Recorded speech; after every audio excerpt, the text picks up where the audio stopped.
Hola, esto es Miki Terapia y hoy vamos a hablar de tecnofeudalismo.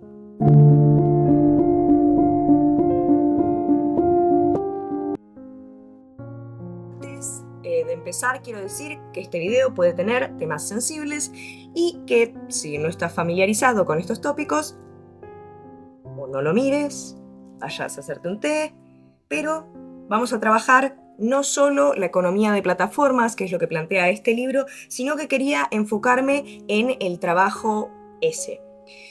Voy a usar eufemismos todo el tiempo porque no sé qué palabras están baneadas o no. Aparte me hice un maquillaje un poco cyborg de una parte y de la otra parte no.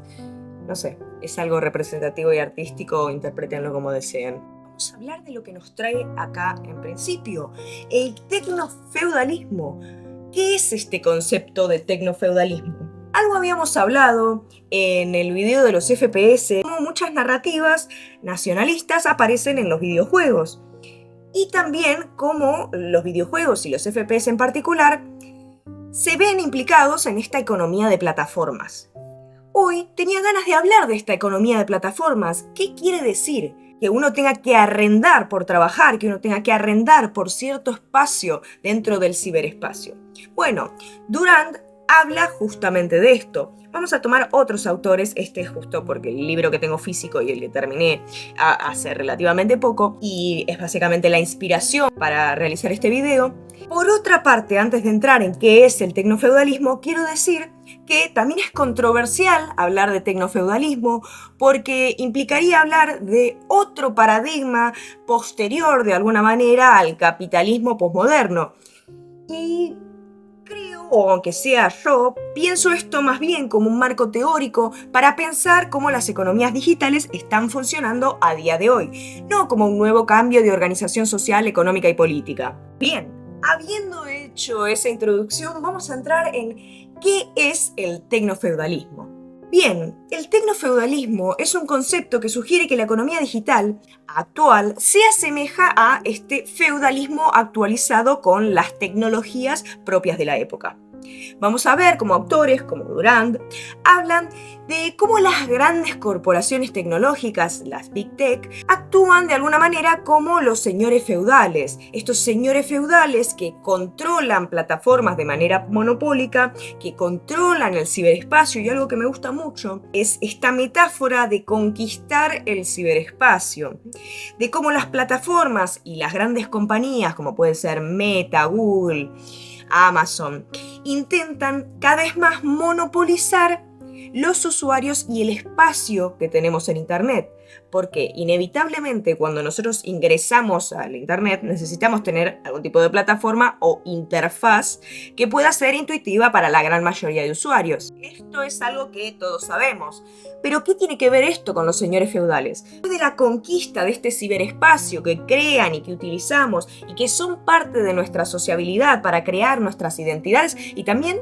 son una manera para vincularnos. Esta parte también es importante, cómo nosotros ingresamos como usuarios y cómo tenemos interacciones sociales a través de estas plataformas. Sabemos que la sociabilidad es básica para el ser humano. Necesitamos sociabilizar, interactuar, crear sentidos para poder atravesar y enfrentarnos a la vida, para entender en dónde estamos parados, quiénes somos, quiénes son los otros. El autor plantea que los monopolios digitales utilizan estas necesidades básicas humanas, como pueden ser la sociabilidad y la necesidad de interacción y pertenencia, y nos empujan a una cierta lógica feudal, en donde nosotros tenemos que arrendar el espacio para trabajarlo, para utilizarlo, en donde no somos dueños de aquello que arrendamos, y estamos en una constante disposición y dominación personal. Y ejemplifica con compañías como Amazon, Google, Meta, Apple. Se enfocan cada vez más en capturar y explotar los datos. A día de hoy se habla de que el gran capital viene a ser la Big Data, todos los datos que las grandes plataformas pueden sacarnos y utilizar para potenciales comisiones y también para controlar el acceso al terreno digital. Entonces, más que competir para una innovación tecnológica, las grandes compañías digitales más bien están compitiendo para ver quién tiene la mayor cantidad de datos y quién tiene la mayor cantidad del ciberespacio, de este terreno digital. El autor plantea que la industria digital tiende a esta captura y monetización de todas las interacciones sociales, donde cada aspecto privado de la vida se puede convertir en algo observado, controlado y también monetizado, en donde vamos a tener cada vez que arrendar más espacios para hablar, para tener siquiera un espacio en esta interfaz, tener que cobrar siempre un peaje a estas empresas digitales monopólicas. Con la exposición de nuestros datos, también alimentamos al algoritmo una cadena de retroalimentación de data para que nos conozca y pueda también predecir cuándo o cómo nos va a gustar algo, cómo potencialmente nos van a poder vender algo o sacarnos plata de alguna manera en algún tipo de interacción virtual. Varoufakis habla también del tecnofeudalismo y sostiene esta tesis y plantea que el mercado competitivo está siendo reemplazado por estos monopolios de plataforma y esta búsqueda de rentas predatorias, porque cuando uno es el dueño entero del ciberespacio y del terreno digital, entonces uno puede cobrar lo que desee. Obviamente me pueden decir, bueno, Mica, pero cuando la gente no pueda pagar, y esto tengo un video hablando de esto en mi canal en inglés, que es, pensemos en ese capítulo de Black Mirror que me parece muy representativo del tecnofeudalismo y también de la economía digital de plataformas. En cómo en ese capítulo la protagonista tiene un tumor cerebral. En ese tumor encuentra esta empresa tecnológica y de salud, encuentra una manera de mantenerte vivo. Y después vemos como este desarrollo y avance tecnológico que pareciese ser maravilloso y hasta utópico, tiene sus limitaciones y utilizan el mantenerte en vida para cobrarte renta. No podés ir por fuera de la zona en donde la red básica del plan básico puede acceder. Es un capítulo muy representativo, podríamos hablarlo, podría ser un video hablando directamente de ese capítulo, que creo que ese capítulo es bastante representativo de todo lo que vamos a hablar en este video, así que vayan a verlo si quieren. Voy a dejar acá cómo se llama, porque estoy hablando así, recordando el capítulo desde mi memoria, pero voy a dejar acá exactamente cómo se llama. Esta parte explícita de cómo en un tecnofeudalismo los creadores de contenido o las personas simplemente, que todos estamos atravesados cada vez más por todas estas plataformas digitales, entregan esta porción de sus ingresos y también de su autonomía a las plataformas digitales para poder acceder a la audiencia, a un mercado, a seguir con vida, porque bueno, básicamente para tener dinero, porque a día de hoy, y vamos a hablar también de esto, de la economía del trabajo del gig o del trabajo de las changas, necesitamos cada vez más herramientas digitales, y las herramientas digitales están mediadas por estas compañías monopólicas. Nuevo, pensemos en cómo se daba parte de la cosecha a los señores feudales. A día de hoy damos parte de la cosecha, que vendría a ser el capital que podamos conseguir dentro de las plataformas. Puede ser audiencia, puede ser dinero. Pensemos que cada vez más el mercado laboral depende de estas plataformas. Sostiene millones de trabajos gracias a herramientas que necesitamos cada vez más. Al principio dije que sería un poco polémico hablar de un cambio de paradigma, de un capitalismo posmoderno a un tecnofeudalismo.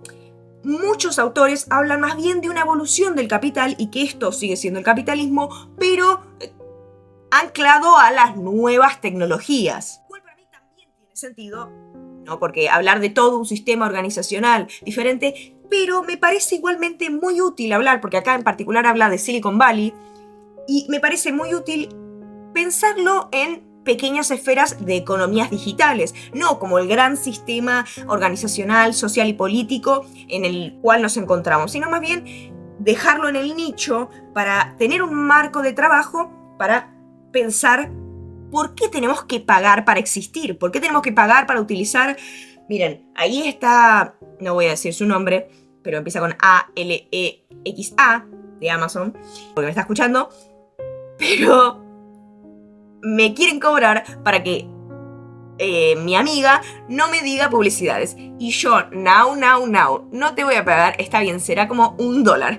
Pero no, porque yo ya basta de exprimirme, no tengo plata, señor Amazon. Basta, besos, por piedad, Lord, besos, piedad. Incluso los teóricos que critican el concepto del tecnofeudalismo admiten que las Big Tech tienen un poder sin precedentes sobre la economía y la sociedad, sobre cómo se conforman las subjetividades, sobre cómo se conforman los gobiernos. Capítulo 2. Plataformas virtuales, redes sociales y OF. Como plataformas virtuales al conjunto de páginas web y aplicaciones móviles que derivan de las distintas redes sociales focalizadas según los gustos de los usuarios. Y vamos a pensar que estas plataformas virtuales no son simplemente herramientas de control. Por ejemplo, Sharif Moulavakus del 2016, en su investigación Gay Dark Culture, habla de cómo los hombres gays fueron uno de los grupos pioneros en la utilización de la Internet para buscar encuentros SEX con otros hombres. Espacios virtuales pudieron ser servicios de refugio y espacios protegidos para aquellos hombres que estaban en búsqueda de otros hombres o de explorar la sexualidad de una manera en la cual tal vez no se animaban en el cara a cara. Los virtuales dieron la posibilidad a muchas personas a poder dejar su deseo y a poder encontrar y ser más libre de aquellos parámetros que podrían ser en la vida analógica. El deseo, también hay una comisión. Y esto se volvió, de alguna manera, uno de los nichos más grandes para conseguir plata. El deseo de tener relaciones, el deseo de tener interacción, de ponernos en pareja, de sentirnos amados. Esto con la plataforma OF. Bien, OF fue una plataforma lanzada en 2016 que se puede definir como un sitio web, una red social y un servicio de aplicaciones que permite a usuarios y usuarias crear su perfil, cargar fotos y videos. En general es una plataforma pensada not safe for work, es decir, contenido para adultos. Dentro de tu perfil podrías tener una suscripción mensual y generar ingresos a través de tus fanáticos, por eso se llama OFans. Ellos mismos se plantean como una alternativa más libre, en donde no se necesitan reglas heteronormadas para crear y disfrutar de la sexualidad, sino que permiten a los creadores disfrutar de su sexualidad y realizar un intercambio, un consumo y producción que Paul Ryan del 2019 se establece como una revolución dentro del trabajo sex digital. Facilita el acceso y también el pago a aquellos que desean trabajar y consumir este contenido. Podríamos, y como lo hicimos desde el comienzo y tratamos de hacer en este canal, es cuestionarnos si es así, si esta diversificación, si este acceso al consumo es esta plataforma libre del deseo SEX. Zniszek del 2018 plantea que en el capitalismo de plataformas se procesan nuestras vidas en forma de datos o estos destellos de existencia. Pasamos por diversas plataformas, Twitter, Facebook, y vemos personas que están interactuando con nosotros. Además, podemos monetizar estas interacciones. Esta producción incesante de datos se utiliza para crear y alimentar la gubernamentalidad algorítmica que nosotros mismos alimentamos. Es decir, el algoritmo tiene sus propias reglas que se alimentan en base a lo que se cree de los datos propios. Muchas veces, y más ahora con la existencia de la IA, es quien controla lo que nos podría llegar a gustar. Muchas veces se queda sin contexto, muchas veces está determinada por ciertos parámetros de ubicación, de locación, y hace desigual el acceso a las plataformas o a la visibilidad. Hay palabras que están baneadas y pueden hacer que te quedes en el abismo de las plataformas. Para tener la posibilidad de monetizar, para tener la posibilidad de ser escuchado, para tener la posibilidad de ser visto, tenés que cumplir ciertas características del Lord algoritmo para que él te pueda mostrar con los demás, para que alguien te haga caso, como por ejemplo mis videos, que no los ve nadie. ¿Por qué será, no? En 2014 plantea cómo esta digitalización del mundo a través de las aplicaciones virtuales no nos devuelve aquella imagen reflejo como pueden ser en lo analógico, sino que nos da un destello, un momento equívoco de nosotros mismos, en donde se transforman en formas psicopolíticas para constituirnos y devolvernos lo que somos en términos de validación algorítmica, ¿sí? Como decíamos antes, ¿quién nos va a ver? ¿Por qué es importante lo que tenemos para decir? Bueno, eso lo va a decidir Lord Algoritmo y bueno, Lord Algoritmo también se alimenta de los datos que nosotros les damos. Es un ciclo dialéctico. Continuemos con la economía de la renta digital en el trabajo S. Vamos a hablar no solo de servicios de suscripción como OF o otras plataformas que tienen servicios de suscripción, sino también sitios de camming, sitios de producción de contenido adulto. Esta es una industria que puede ser muy lucrativa de alguna manera porque ya desde el comienzo empezó a monetizar todos aquellos deseos y toda aquella información del deseo humano empezó a ser exprimida monetariamente. Mientras más pasó el tiempo, más desigual pasó la manera de autoemplearse para los modelos. Si bien antes en el contenido adulto había cierto monopolio en producciones, pero si vemos, por ejemplo, Betty Page, eran mucho más de nicho. También, obviamente, no había un control algorítmico. Por otra parte, es muy interesante la historia de Betty Page. Si también quieren que haga un video de eso, me interesa mucho, me gusta mucho toda su historia. Esta tierra virtual no depende de las condiciones climáticas. Bueno, de algún modo de las condiciones climáticas sociales, si se quiere, o de las condiciones climáticas emocionales del dueño de la plataforma, de cómo se levantó hoy Mark Zuckerberg o Bezos. Aún más despótico, porque si ellos un día se levantan y dicen, bueno, se acabó, a todos mis trabajadores no le vamos a pagar. Bien, y no hay otra instancia para decir, hey, bueno, a mí no me gusta trabajar de gratis, no me gusta crear contenido y entretener a la gente y no tener para comer. Bueno, papito, pero yo soy el dueño de Facebook, WhatsApp y básicamente todas las plataformas virtuales, así que hago lo que se me canta.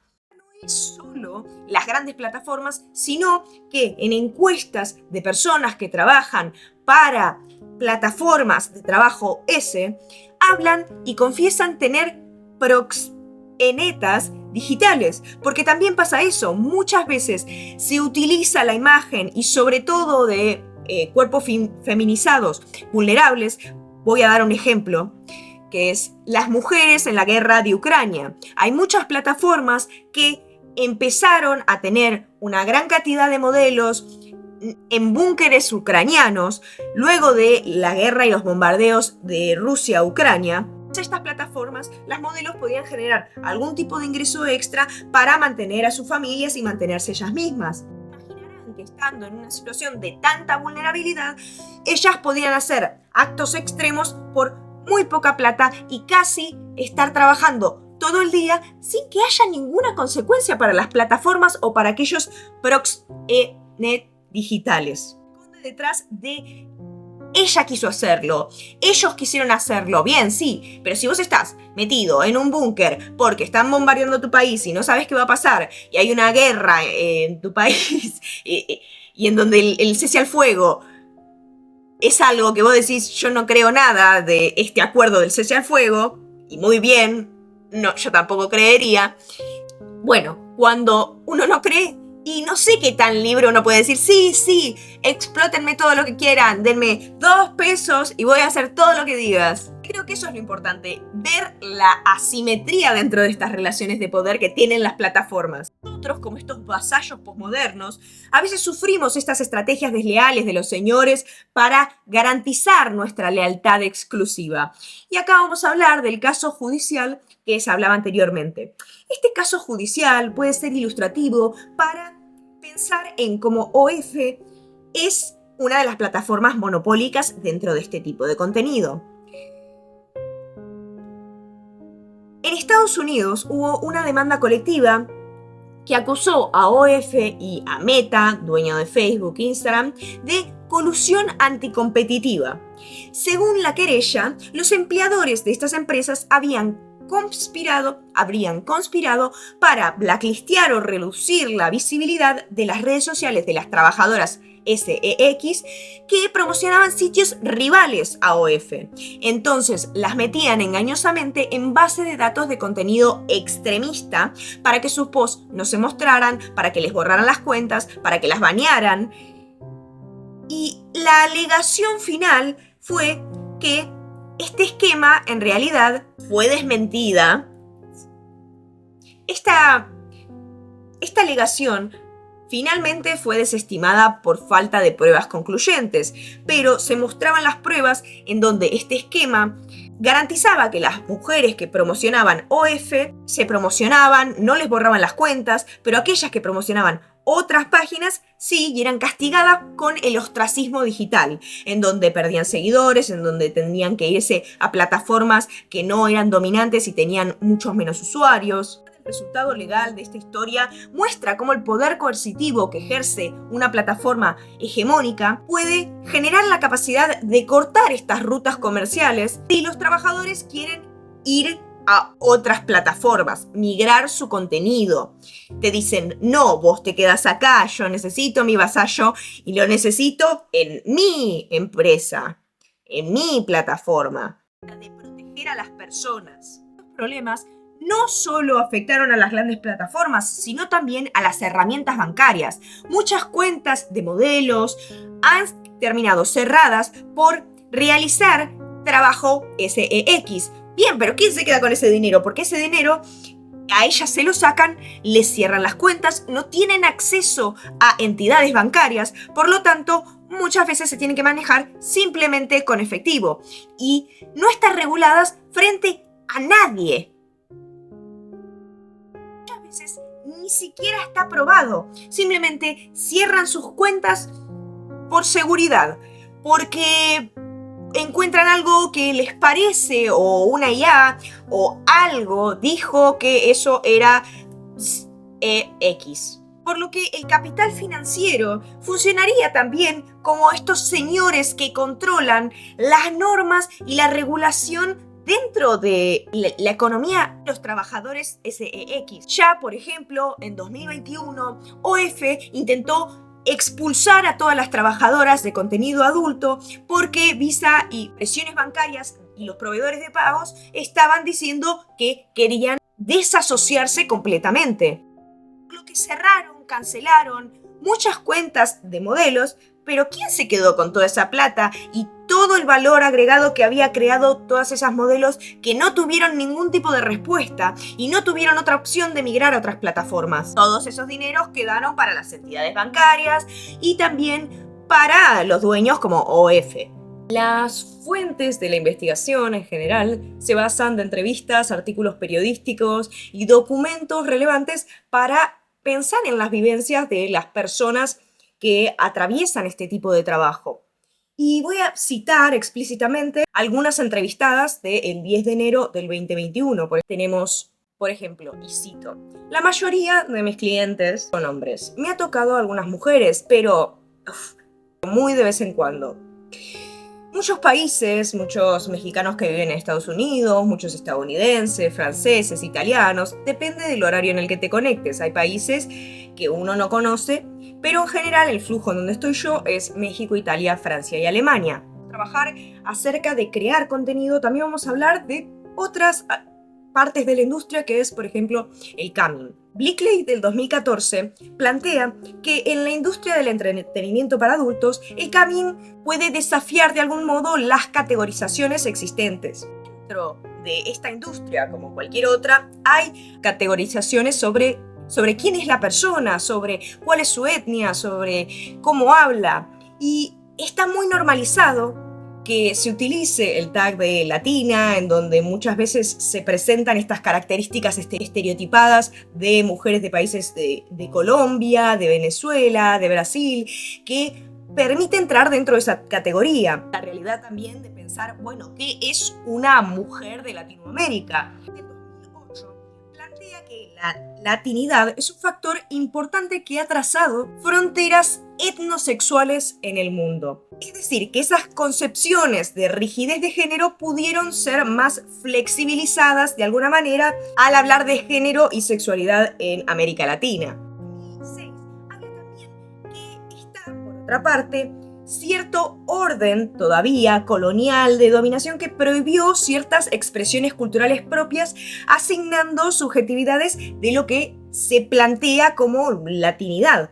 Entonces, muchos modelos, la gran mayoría de Colombia, que por eso tomó a en Colombia tienen que entrar dentro de un tipo de cuerpo, dentro de una manera de hablar. La autora plantea que la adición de las modelos latinas en este mismo término lo que hace es homogenizar la multiplicidad de las subjetividades y nacionalidades dentro del término latina. Se plantea una racialización y una sexualización compartiendo las lógicas de simplificar y naturalizar diferencias para replicar estas relaciones de dominación, porque, como les dije, en general, las webcamers, las creadoras que suelen tener mayor publicidad, mayor presencia online y elegir hacer cosas menos explícitas, menos extremas, son personas que no entran dentro de la categoría latina. Muchas veces las personas de lo que se conoce como el norte global van y buscan el término latina para poder pagar menos por un trabajo que por una persona no racializada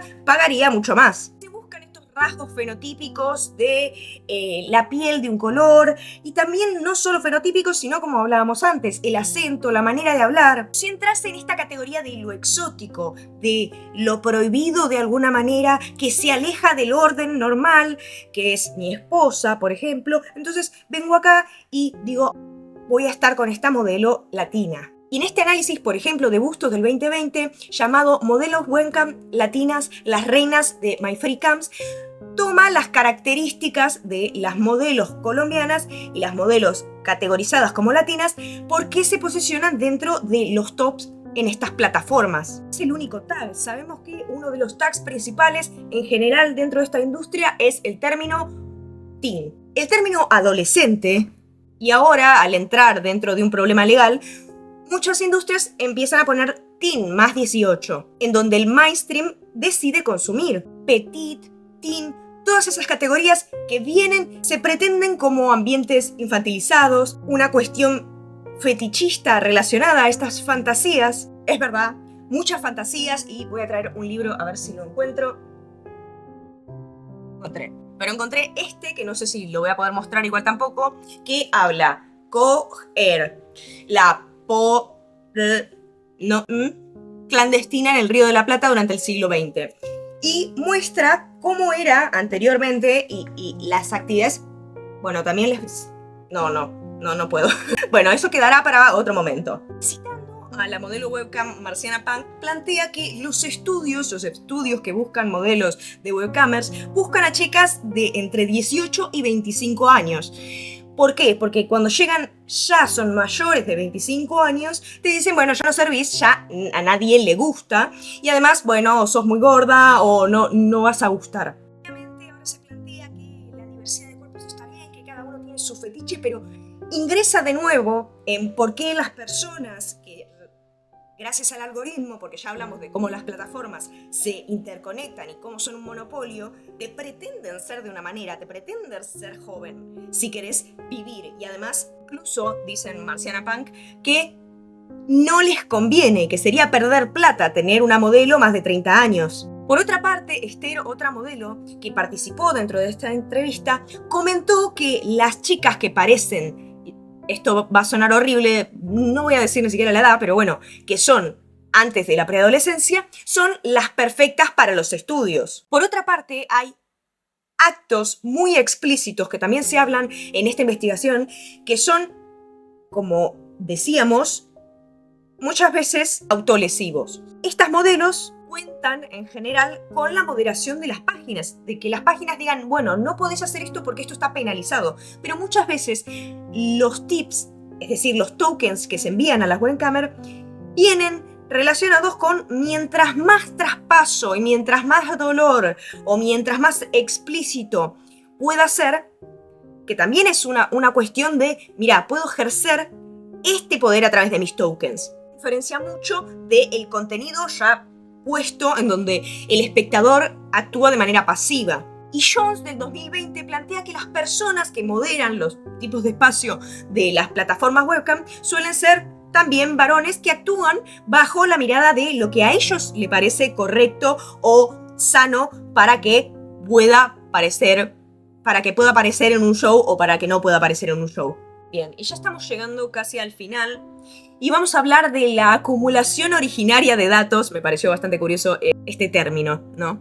Y el papel del trabajo ese digital. Paradójicamente, OF no obtuvo popularidad ni beneficio hasta convertirse en una plataforma de renombre por el trabajo pionero de las trabajadoras S que lo utilizaron para monetizar su contenido, trayendo tráfico a la página y también realizando publicidad para la página. De la acumulación de datos, también hablamos de las economías libidinales, es decir, de cómo se utiliza el deseo para este sujeto de rendimiento y también de precariedad. Bien, y esto me gusta mucho, él habla de la inflación semiótica.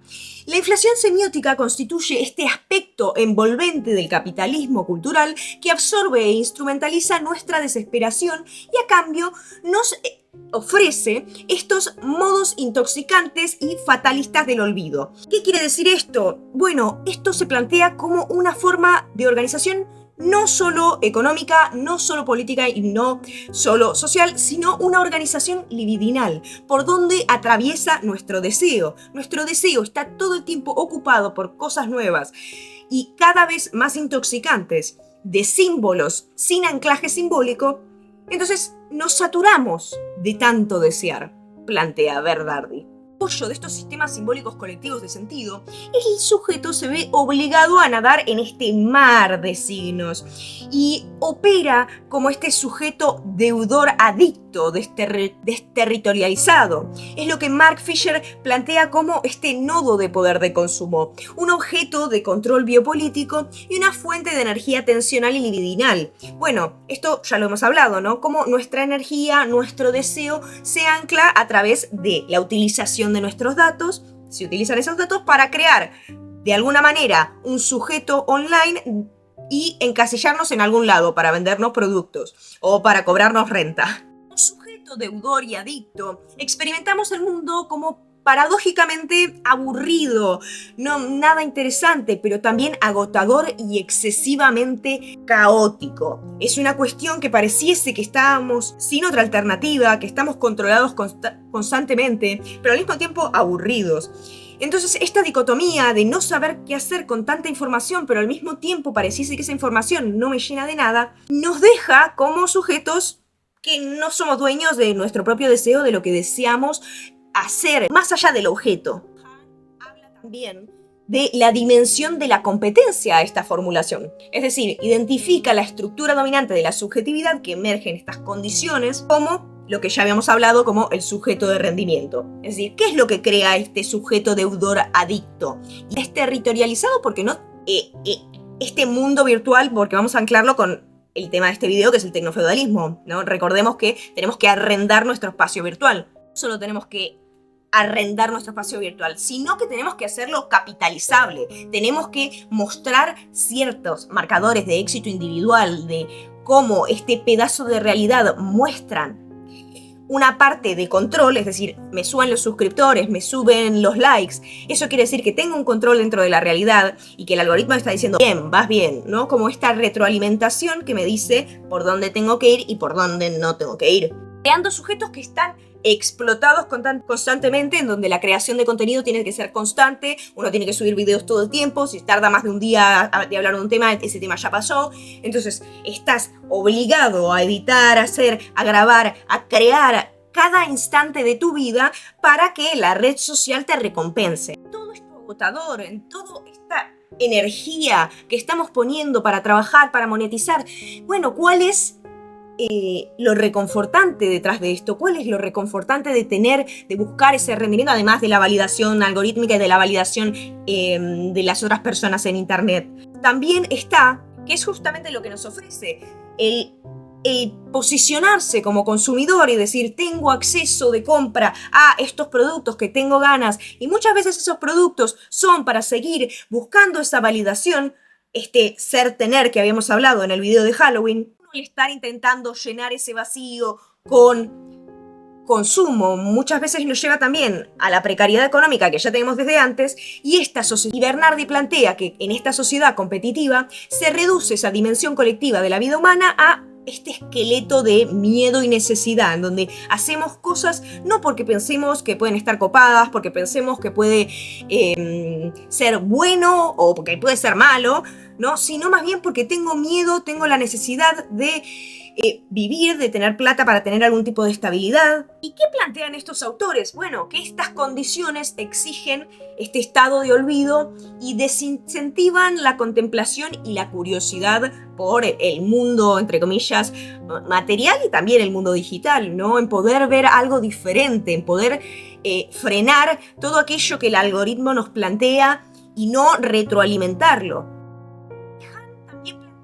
Esta transición a sujeto de rendimiento plantea este super yo, no como antes como, bueno, no tenés por qué, sino como un sí, debés y podés. Entonces no hay un límite a lo que se considera goce. Estos son todos conceptos, psicoanalíticos en general, el concepto del goce, otro concepto. Son grandes conceptos que uno debería entrar en la teoría específica para hablar de ellos. Si les interesa, me lo dicen en comentarios. Han describe entonces este desplazamiento de este mundo disciplinario de hospitales, manicomios, prisiones, cuarteles, fábricas, hacia una sociedad en donde vemos gimnasios, estudios, torres de oficina, bancos, aeropuertos, laboratorios genéticos. Y lo que se busca es la perfección del propio cuerpo en pos de esta productividad, en pos de encajar de alguna manera. Y ahora vamos a pasar a hablar un poco más acerca de estos algoritmos. Porque se ha hablado mucho como si fuese este ente abstracto, algoritmo. Bueno, ¿qué es un algoritmo? Como estos códigos. ¿Qué hacen estos códigos? Vamos a tomar un libro que después también se tomó en la tesis, que también estoy basando en este video, que es Race After Technology, Abolitionist Tools for the New Gene Code, de Ruja Benjamin. Esto que describe como el nuevo código de Jim Crow, New Jim Code, el empleo de nuevas tecnologías que reflejan y reproducen las desigualdades existentes que se presentan y se perciben como más objetivas o progresistas, de alguna manera, que los sistemas discriminatorios de la era anterior. Es decir, una máquina no me puede discriminar porque el código no dice eso. Bueno, han habido muchos estudios analizando, por ejemplo, ChatGPT. ¿Pero qué plantea Benjamin?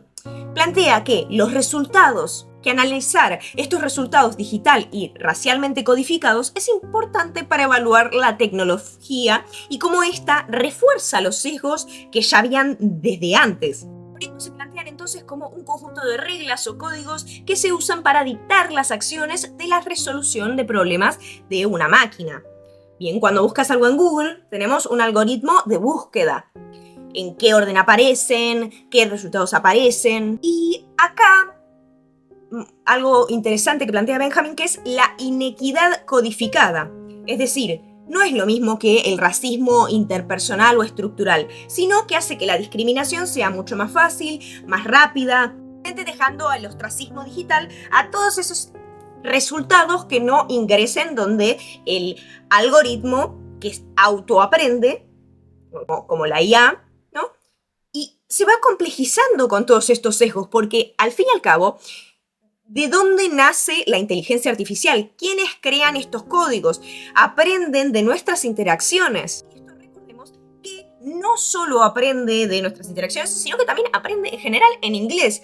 Si vos entras a ChatGPT, Gemini, Grok, lo que sea, le haces una pregunta en español, vas a ver cómo piensa en inglés. Y eso también determina y puede hacer que las lógicas que se utilicen, y no hablo solo de lógicas semióticas o lógicas gramaticales para ver cómo escribe, que a veces se vuelve medio loco y te dice cualquier cosa, y cualquier cosa no en tema de hechos, sino te dice cualquier cosa de que te hace un Spanglish raro.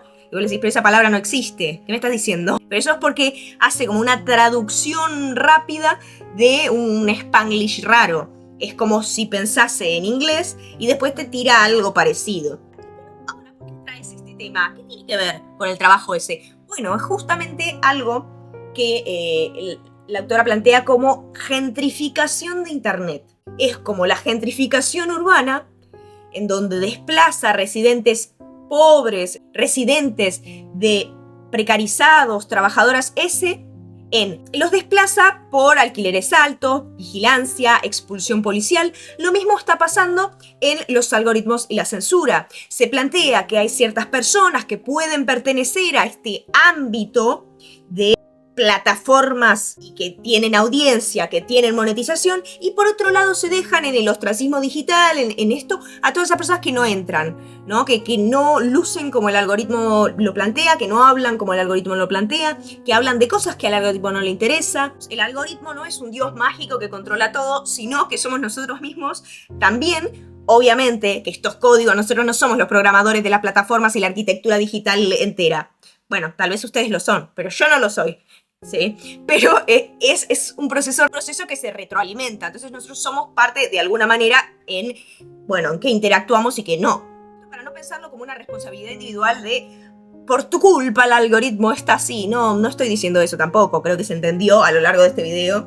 Y si no, soy muy mala explicando y no sé, debería morirme. No, es un chiste, chicos. Más cosas que me gustaría hablar, que estuve investigando, por ejemplo, el caso judicial de todo lo que le pasó a, por ejemplo, Mia Khalifa. Cuando pasó lo de Mia Khalifa, no sé si están enterados también. Bueno, esos son muchos videos que se me ocurren y que estaría bueno hablar y que me interesarían hablar. Pero bien, vamos a dejarlo de lado porque si no se va a hacer extremadamente largo.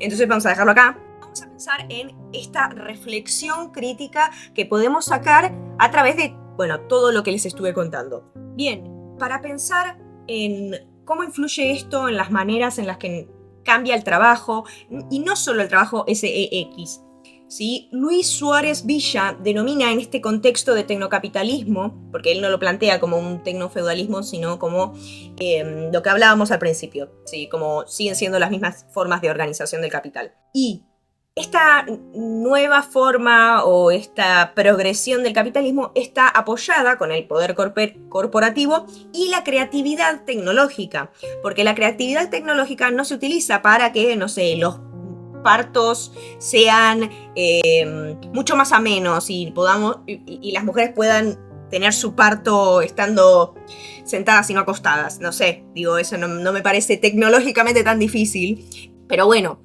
No es ahí donde está el foco, ¿no? El foco está en otro lado. Y las plataformas digitales extractivas se benefician de todo el trabajo erótico, de todo el trabajo SEX, sí, todas las plataformas, incluso las plataformas Safe for Work, porque es un capital que también es parte del algoritmo. Bueno, había un TikTok, miren lo que voy a citar, un TikTok. Ese es mi nivel, no, bueno. Pero había un TikTok que vi, un reel en realidad de Juana Politizada que hablaba justamente en donde ella analizaba qué tan diferentes eran sus métricas cuando ella mostraba un poco más de piel, de alguna manera, y cuando ella no lo hacía. Y mostraba que era exponencialmente diferente. Y ponía muchos TikToks de ejemplos, o TikToks, Reels, o cualquier cosa con formato vertical, cualquier elemento audiovisual con formato vertical, y mostraba cómo esto es lo que el algoritmo le gusta, porque eso es a lo que las personas les gustan. Entonces vemos esta retroalimentación de crear una subjetividad gracias a la validación y ¿no?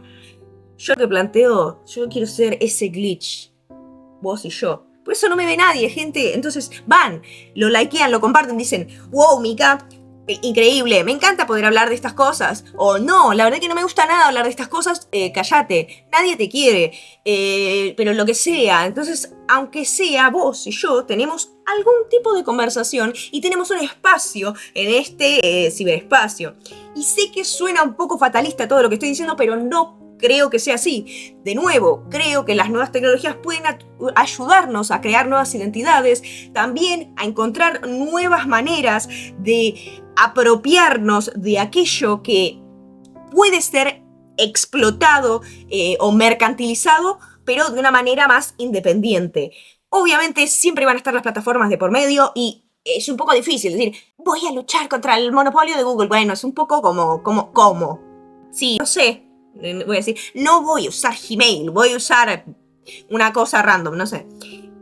Acá me pongo ya medio loquita. Pero bueno, quiero terminar. Creo que ya me escucharon suficiente. Quiero terminar en pensar en cómo hay muchas propuestas para pensar esto como el trabajo erótico como el antitrabajo, como esta forma de rechazar la lógica en que debemos trabajar para esta captura del mercado y para el deseo que plantea el mercado. Muchas veces en el trabajo erótico aparece esa fuga, ese glitch que les decía, para poder entender y salir de esa lógica, para poder jugar y experimentar, pero al mismo tiempo tener una posibilidad de tener una estabilidad económica y no resignarse a tener 3 trabajos y que no te alcance para tener un lugar mínimo donde vivir.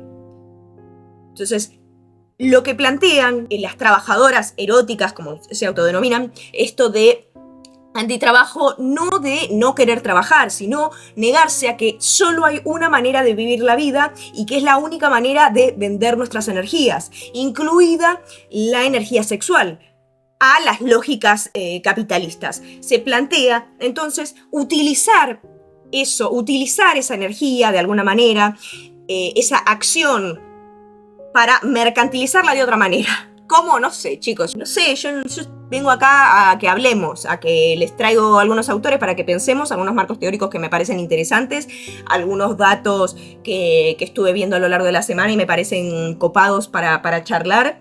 Me encantaría poder mostrarles, de nuevo, me encantaría poder mostrarles un poco más de todo, la verdad me gustaría, pero también estoy limitada, como ya lo hemos hablado en este video.